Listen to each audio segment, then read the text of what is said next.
Good morning mummy ji. Good morning. बस mummy ji, ये हमारे प्रोजेक्ट एक्सपेंसेस की मंथली रिपोर्ट है, आप चेक कर लीजिए। इसकी एक कॉपी मैंने ताबा जी को भी भिजवा दी।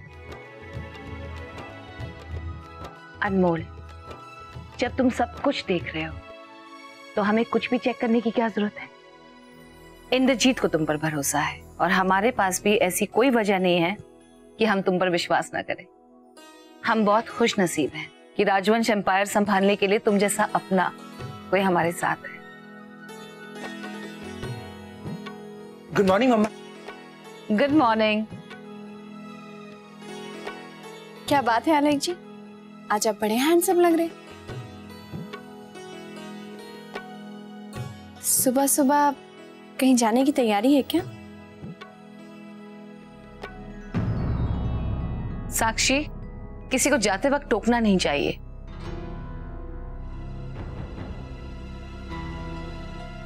और हम सब जानते हैं कि आलेख आजकल सुबह सुबह मंदिर जाता है। मम्मी जी, मुझे भी अपने काम से बाहर जाना है। चलिए मैं आप सबको ड्रॉप कर देता हूँ। आप लोग मम्मी जी से झूठ क्यों बोल रहे हैं?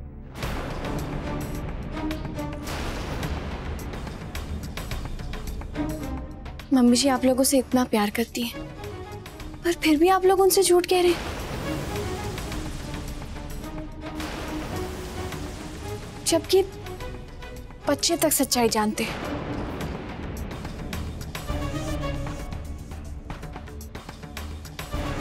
तुम किस झूठ की बात कर रही हो साक्षी?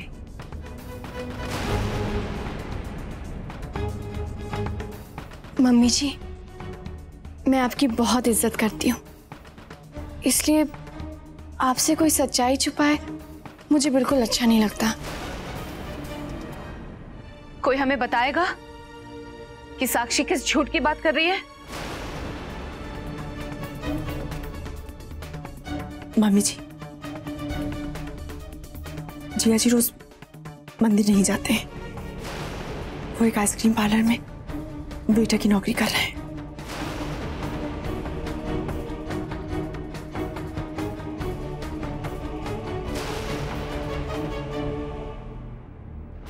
What? ये तुम क्या कह रही हो रागिनी? राजवंश खानदान का बड़ा बेटा इतनी मामूली सी नौकरी करे? आलेख, तुम्हें किस चीज की कमी थी जो तुम्हें ऐसी नौकरी करनी पड़ रही है? और तुम रागिनी, अनमोल, तुम दोनों ने हमसे छुपा रखा। लोगों को पता चलेगा तो क्या इज्जत रह जाएगी हमारी समाज में? आलेख, तुम ये नौकरी बिल्कुल नहीं करोगे, दोबारा वहां जाओगे तक नहीं। मैं क्यों ना जाऊं वहां? वो मेरे काम की जगह है, आप मुझे नहीं रोक सकती।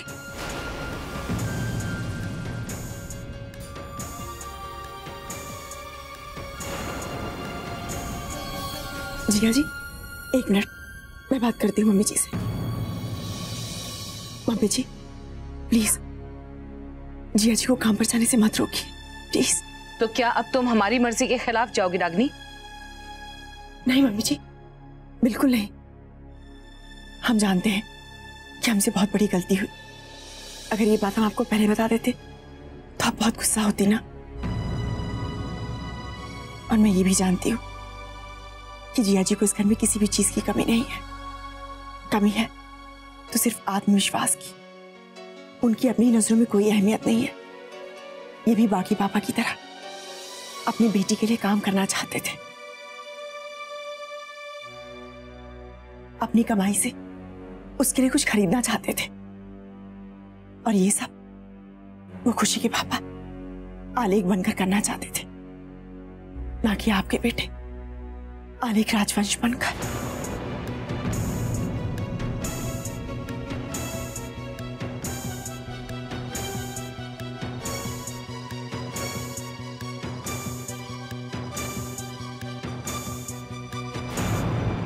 मम्मा, मम्मा, अगर आप चाहती हैं कि मैं नॉर्मल हो जाऊं तो मम्मा मैं भी कोशिश कर रहा हूं अपने आप को बेटर करने के लिए। मम्मा, मुझसे मेरा काम मत छीनो प्लीज। आलेख, अगर तुम्हें काम भी करना है तो तुम हमारे ऑफिस काम कर सकते हो। ऐसी छोटी सी नौकरी करने की क्या जरूरत है तुम्हें? तमी जी, मैं भी बिल्कुल वही सोच रहा था जो आप सोच रही हैं, बल्कि मैं भी बिल्कुल वही करने वाला था जो आप करने वाले। लेकिन फिर रागनी ने मुझे समझाया कि अगर हमने ऐसा किया तो आलेख भैया को ये लगेगा कि नौकरी उन्हें अपनी काबिलियत नहीं बल्कि इस वजह से मिली है क्योंकि वो राजवंश परिवार का हिस्सा है, और ये बात उनके आत्मविश्वास के लिए बिल्कुल अच्छी नहीं होती। मम्मी जी, आज आलेख भैया जानते हैं कि अगर उन्हें नौकरी मिली है तो सिर्फ उनकी अपनी काबिलियत की वजह से मिली है और कोई दूसरी वजह नहीं है। और आलेख भैया के लिए ये बहुत ही बड़ा अचीवमेंट है और वो अपना काम भी बहुत अच्छी तरीके से कर रहे हैं। और आज आप उनके सेल्फ कॉन्फिडेंस को देखिए कितना आत्मविश्वास है उनमें।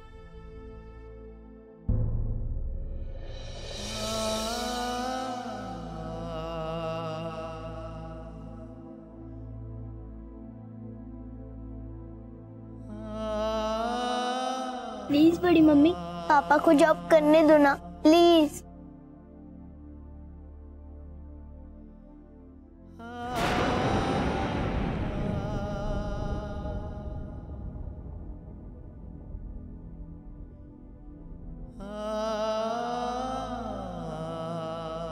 तुम यहाँ खड़े खड़े क्या कर रहे हो?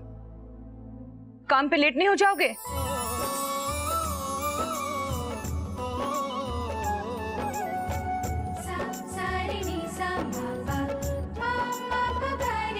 जाओ अब। थैंक यू मम।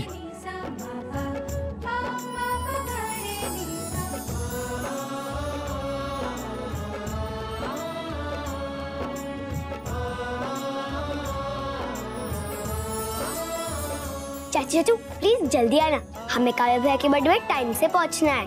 ओके ओके रागनी, चलो ना जल्दी चलते हैं, नहीं तो लेट हो जाएंगे।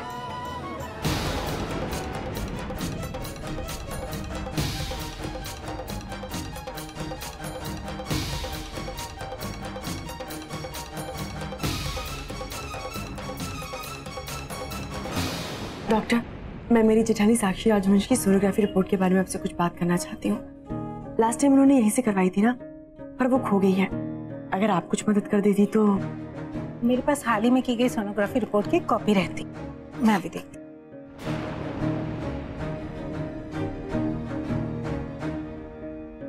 ये लीजिए।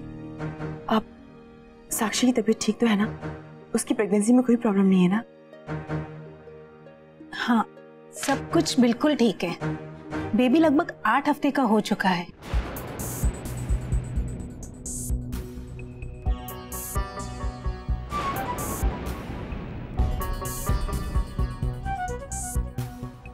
बेबी 8 हफ्ते का हो चुका है?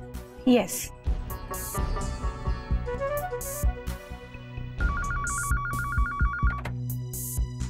जी हाँ, मैं अभी है। आप एक काम करिए, बैठिए, मैं एक पेशेंट को देख कर आती हूँ।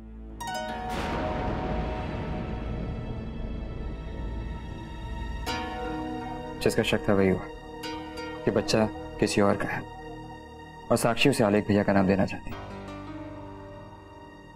मैं भी हमेशा से यही सोचती थी कि अगर उसने तरुण से सच्चा प्यार किया था तो मौका देकर उसके साथ भागी क्यों नहीं। और इस बारे में मैंने साक्षी से भी बात की थी पर वो चुप रही।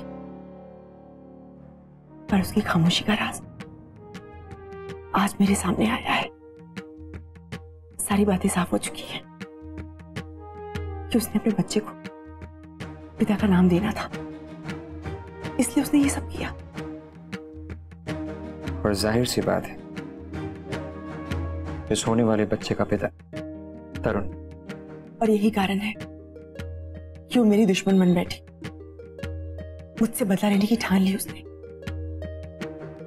क्योंकि मैंने ही तरुण को जेल भिजवाया था ना। तरुण के जेल जाने के बाद उसे अपने बच्चे की पहचान के लिए जिया जी से मजबूरन शादी करनी पड़ी। लेकिन उसका ये खेल हम और चलने नहीं दे सकते। हमें कुछ ना कुछ बहुत जल्दी करना होगा।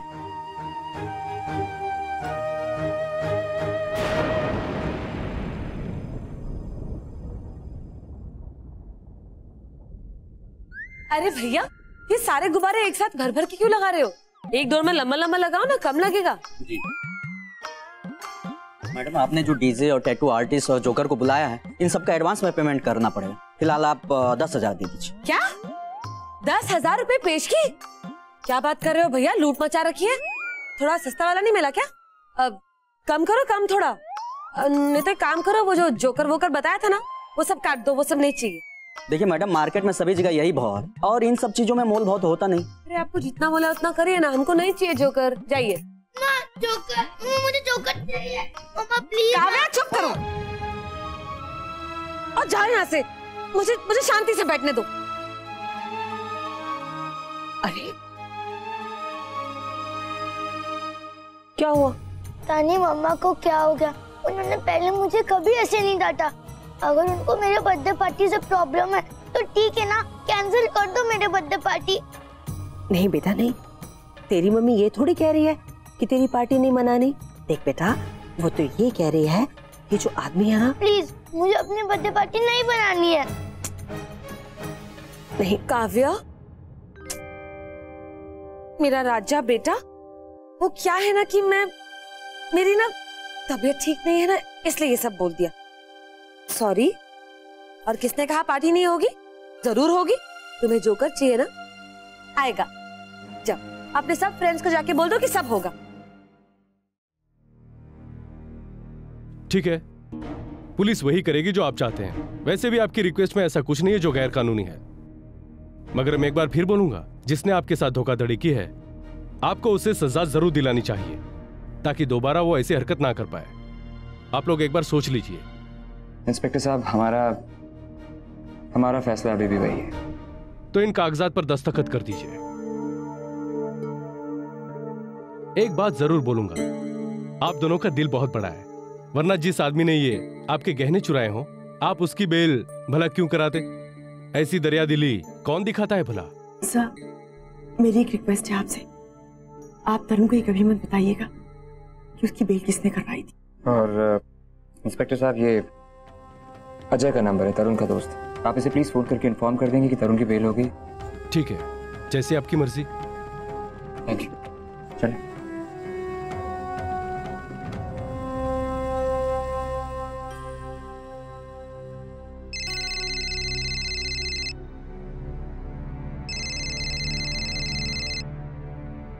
हेलो मालती भाभी, बोलिए। अरे क्या बोलूं साक्षी, यहाँ मेरे सर बिजली आ गिरी है। तूने जैसा जैसा कहा था मैंने बिल्कुल वैसा ही किया है। नाटक किया कि मैं माँ बनने वाली हूँ और नतीजा क्या निकला? अरे मेरे बीनू जी की नौकरी चली गई इस चक्कर में। आवाज नीचे, समझिए आप? मुझसे कोई जोर से चिल्ला के बात करे मुझे पसंद नहीं है। देख साक्षी, तू समझ नहीं रही है कि मैं किस टेंशन से गुजर रही हूँ।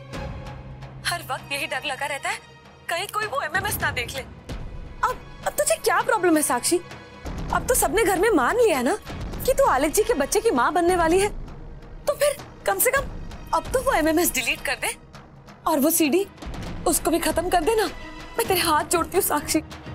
मुझे क्या अपनी तरह बेवकूफ समझ रखा है? हाँ, क्या मैं जानती नहीं? जैसे ही मैं सबूत मिटाऊंगी आप सबके सामने मेरी पोल खोल दोगे। वो एमएमएस और सीडी मेरे पास ही रहेगी, समझिए आप?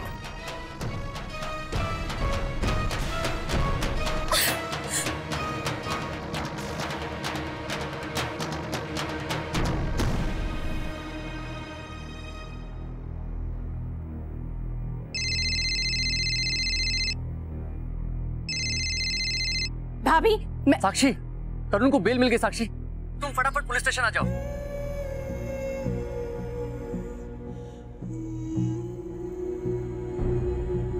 वाकई तुम सच कह रहे हो? हाँ हाँ, मैं सच कह रहा हूँ। तुम जल्दी से पुलिस स्टेशन आ जाओ।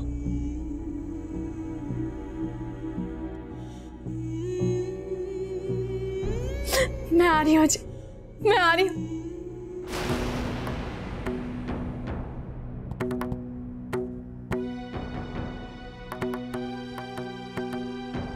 रागिनी, अगर अजय ने साक्षी को इन्फॉर्म कर दिया होगा ना कि तरुण बेल पे छूट गया, तो वो उसे मिलने आती होगी। तरुण अगर साक्षी से मिलने जाएगा तो हमें उसका पीछा करना होगा। वो कहीं भी जाए, हमें सारी बातें रिकॉर्ड करनी होगी साक्षी के सबूत के तौर पे, ताकि साक्षी की असलियत हम सबके सामने ला सके, उसे रंगे हाथों पकड़ सके। Right, you are absolutely right. अगर साक्षी और तरुण मिलकर कोई प्लान बनाते हैं और साक्षी वापस राजू हाउस आती है ना, तो फिर हमें उसके खिलाफ सबूत मिल जाएगा मम्मी जी को दिखाने के लिए। यार ये नहीं समझ में आ रहा कि अगर तूने बेल नहीं दी तो फिर बेल दी किसने? मुझे भी नहीं पता, वो तो इंस्पेक्टर का मुझे फोन आया कि तू बेल पे रिहा हो रहा है। छोड़ यार, क्या फर्क पड़ता है, मैं बाहर आ गया ना। चल चल अब चल यहाँ से। 2 मिनट, मैं बस इंस्पेक्टर को पूछ के आता हूँ। ठीक है, लेकिन जल्दी कर, मैं यहाँ रुकना नहीं चाहता। तू बस 2 मिनट वेट कर, मैं बस गया और आया।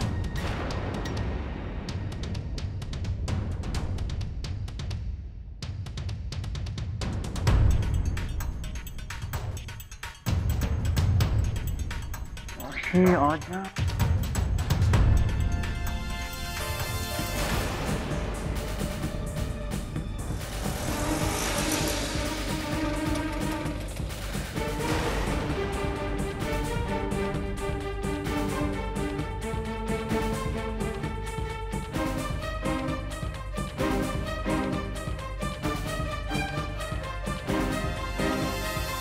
तरुण,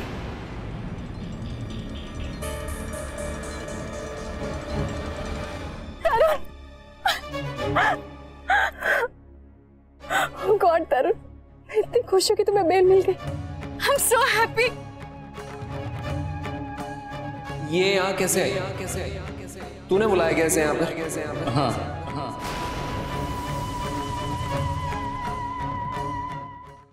कुछ बातें हैं जो तुम्हें इससे क्लियर कर लेनी चाहिए। तुझसे मैं बाद में निपटूंगा।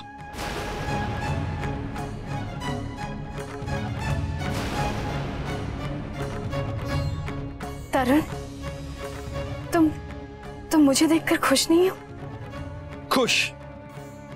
तुम मेरे लिए मनहूसियत हो, मनहूसियत। तुम्हारी वजह से कितनी तकलीफ झेली है मैंने।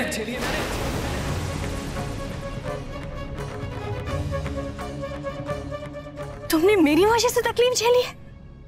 और मैंने क्या नहीं किया तुम्हारे लिए तरुण? इतनी जिल्लत सही मैंने, झूठ बोला, धोखा दिया लोगों को। क्यों? सिर्फ तुम्हारी और हमारे होने वाले बच्चे की वजह से। मैं तुमसे प्यार करती हूँ तरुण, और इसलिए मैंने बिल्कुल वैसा किया जैसा तुमने मुझसे कहा। उन लोगों के बीच रही मैं, उनसे झूठ कहा मैंने, सिर्फ तुम्हारे लिए तरुण। प्लीज तुम समझने की कोशिश कर। मैं खुद बहुत तकलीफों से गुजरी हूं तरुण।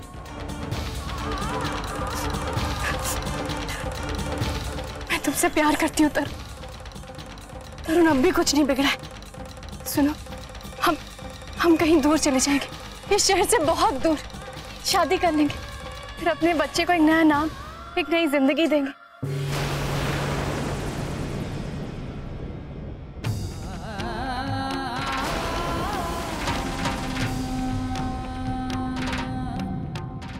शहर छोड़कर तो मैं जाऊंगा, लेकिन अकेला।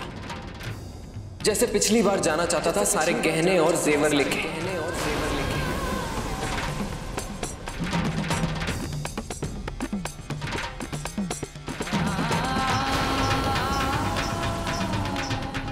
वो तो पुलिस 5 मिनट पहले एयरपोर्ट पहुंच गई, वरना ऐसे गायब हो जाता कि पुलिस मुझे कभी ढूंढ नहीं पाती। लेकिन साला लकी खराब था कि लास्ट मोमेंट पे। तरुण, तुम मुझसे क्यों चिपक रही हो? हाँ, मुझे तुम में कोई इंटरेस्ट नहीं है। मेरा क्या दिमाग खराब हो गया है जो मैं तुम्हें अपने साथ लटका कर घूमूंगा? मुझे ना तुमसे कोई मतलब है और ना तुम्हारी इस नाजायज औलाद से, समझी?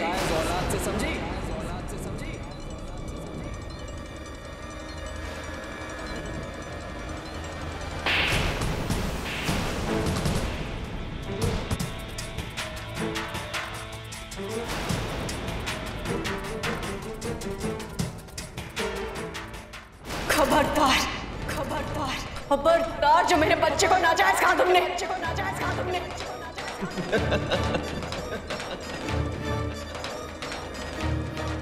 मैं नहीं कहूंगा तो क्या ये दुनिया चुप हो जाएगी? हाँ? अरे तुम्हारे जैसी बेवकूफ लड़कियों के साथ यही होना चाहिए। दफाओ यहां से, दबाओ यहाँ से।